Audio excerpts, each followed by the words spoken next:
satellite connection is strictly for payload information. The command and control of the aircraft is done through other links, and we have several of them. This is a concern that we have, that the flying over the hurricanes is a rougher environment than what they normally would see.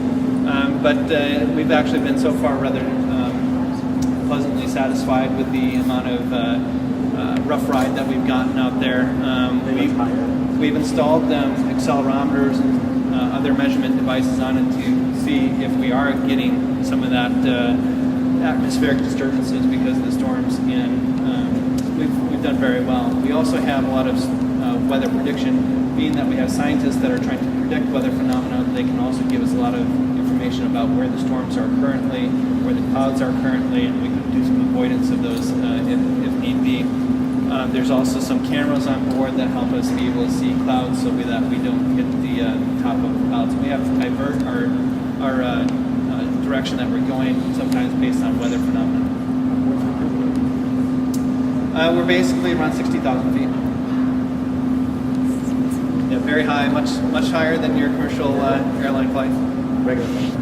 Our total flight time, we basically have accumulated that much on the NASA Global Hawk aircraft. The range on any single flight, if you were to ferry just from one point on the Earth to another point on the Earth, is pretty close to half the circumference, though. We can fly 30 hours. So, do you fly it across the country and then fly it, or? This is new for us right now, is that we did fly from here over to Virginia and have stationed out of Virginia. We have one of our ground stations over there, and we're deploying from Virginia to be able to reach even farther. Spend more time on station, of being able to look at any of these tropical storms that are forming. So we've been able to look at with the aircraft that's out there. Leslie came through a couple weeks ago, and then Nadine right now is sort of petering out. It's going back into a tropical storm right now, and will sort of finish up its strength. It's over by the Azores area right now, so we're headed out that direction today to go look at it as it weakens. Is this used for anything else besides monitoring weather? We were using it for the past year or so for other projects with DARPA. They, through our partnership with the manufacturer Northrop Grumman, we have shared time on these aircraft, and we've used them for the refueling activities that I was mentioning earlier, which is completely different objectives than using them for weather research. So the refueling activities, would that be just one Global Hawk refueling another, or one Global Hawk refueling another? Yeah, two Global Hawks. Basically, if you're familiar with the Navy's style of refueling, they have a hose that comes out with a drogue, and then this aircraft had a large probe extending 12 feet beyond the nose of it to be able to go capture that drogue. So that system was set up to be hands-off by the pilot, autonomous visual capture of the drogue, and go and make that plug.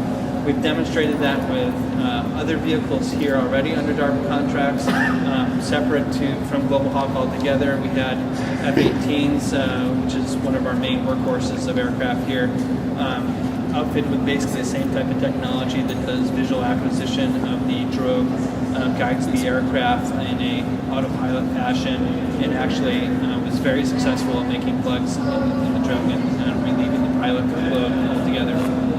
It's very successful. That happened about 6 years ago now. You hear a lot about hurricanes, maybe tornadoes, or the other ways happening? Most of it has been long reaches over the ocean. So there's been a lot of emphasis on hurricanes, and also the atmospheric composition down by the tropics. And then another one of interest is we might find ourselves involved in some of the ice monitoring type activities as well. Another impressive thing about the aircraft is that you're well away from land and the airport and so forth. You only have one engine. If you have an engine trouble, the aircraft, you're lost.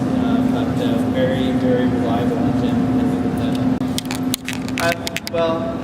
In general, I'll tell you, engines on top usually have to do with hiding signatures of the engine from any sort of targeting device that might want to go after them. We hope we don't have to worry as NASA about those types of things, but obviously the Air Force and others are concerned about their assets in that way. Thank you very much. You're very welcome. Excuse me, can I get your name and what you do? My name is Mark Buschbacher, and I'm the chief engineer for this aircraft.